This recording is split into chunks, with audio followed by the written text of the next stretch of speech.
Hi all. So today I'll show you how you can enable user tag in Dynatrace. So let's understand that why user tag is needed and then how you can enable a user tag in Dynatrace. Okay.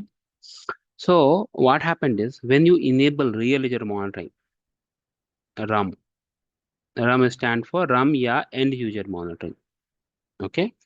So when you enable end user monitoring in Dynatrace, okay, it capture our information, real user information.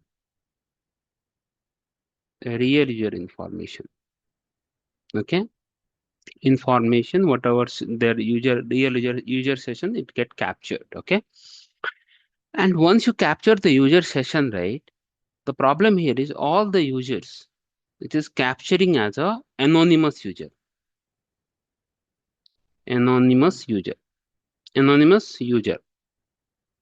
So what happened is when you capture anonymous user, it would be very difficult to track which user is having a problem. Okay. So in that case, when any of the application is required login credentials, okay, and when you log into the application, then I can capture that user ID, right? Like either your first name dot last name,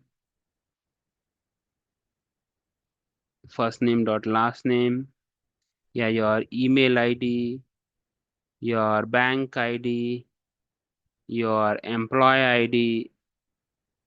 Okay, these are the things we need to capture, right? Either as a username, right? When you log in as a email ID, right? You put some username, right? Something like that. The same way you can capture that user information. Okay. So once you enable a real user monitoring, okay. So once you're in the application code, that JavaScript JS snippet got injected in your application code HTML page, then after that you can enable your user tag. Okay. So how you can enable a user tag and where we have a information to see in Dynatrace where you can enable the user tag. Okay.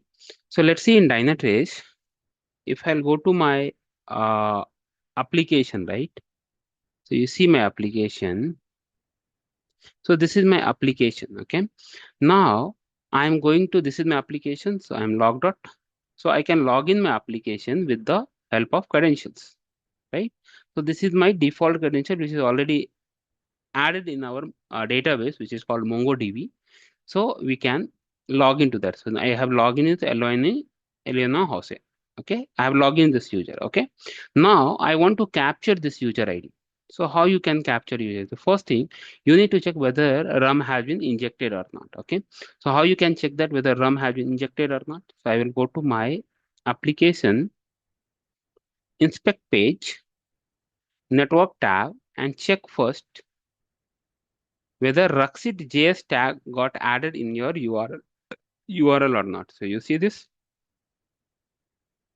This is my endpoint, application endpoint. This is my application endpoint. And then after that, you see Ruxit JS. So wherever I will go, right, whichever page I will go, it will go to that. Okay, if I'll go to the contact page, it will capture that information and reload the URL, it will add this. Okay, so this URL, so it will capture this information. Okay, so now you need to understand how you can enable a user tag. So user tag, so how you can find first user tag, what has to be enabled.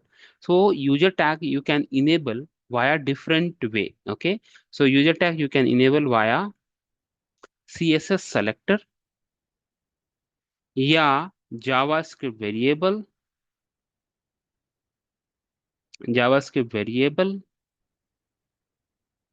yeah, you can add metadata, yeah, you can add also cookies value, okay, there's a multiple way you can do that, right? So let's see that what are the options we have and how you can enable that. So I will go to my application edit. Once your application has been configured, after that you have to enable a user tag. So there is an option called user tag in the application setting,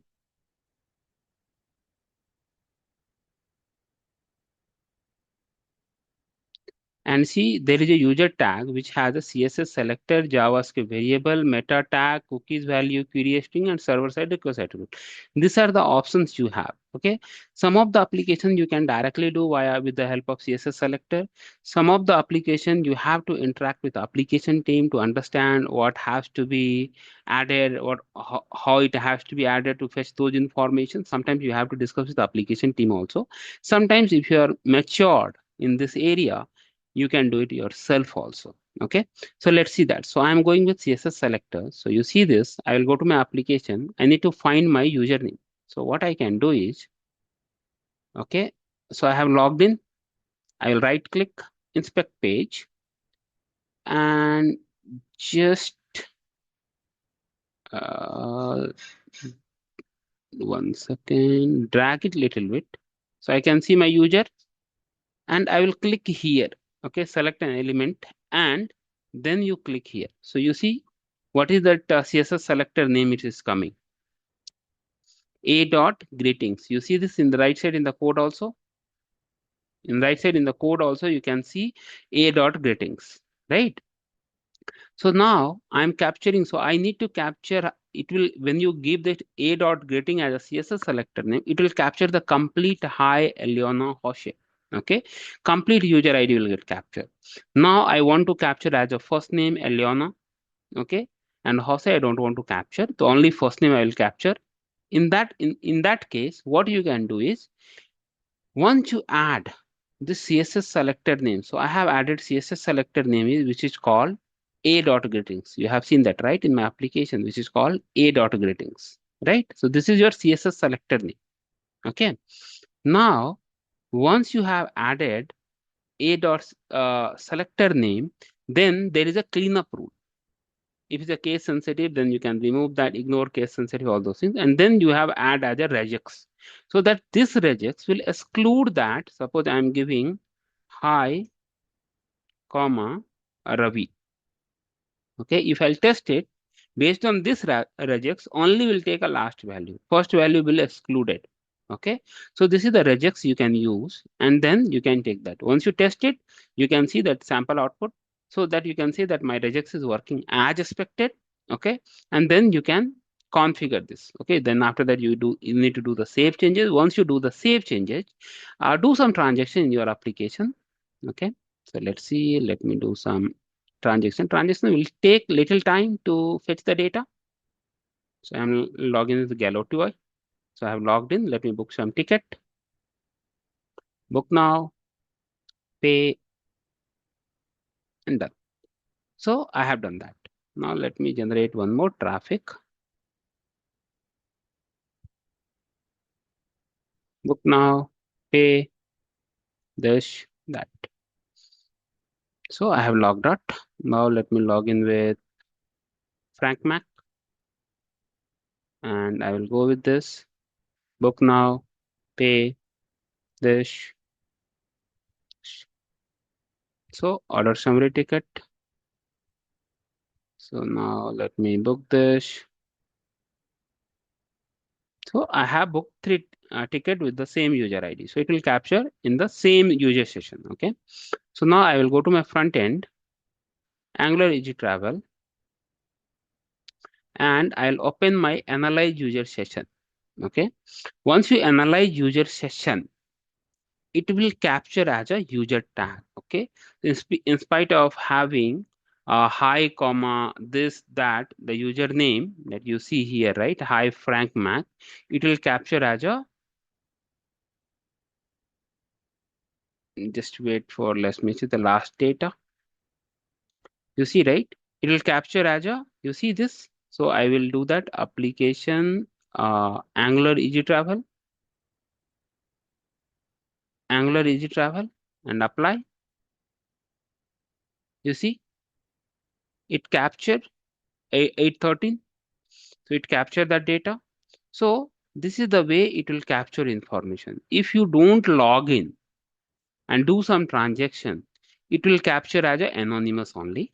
Okay. If you don't log in, just you hit the URL. Suppose if you hit the URL and don't log in, you don't log in, just you search Okay, all those things you are doing, it will capture as an anonymous user. But however, when you log into your application, when you log into application, okay, then it will capture as a uh, user ID. So once you do that, it will capture as a user ID.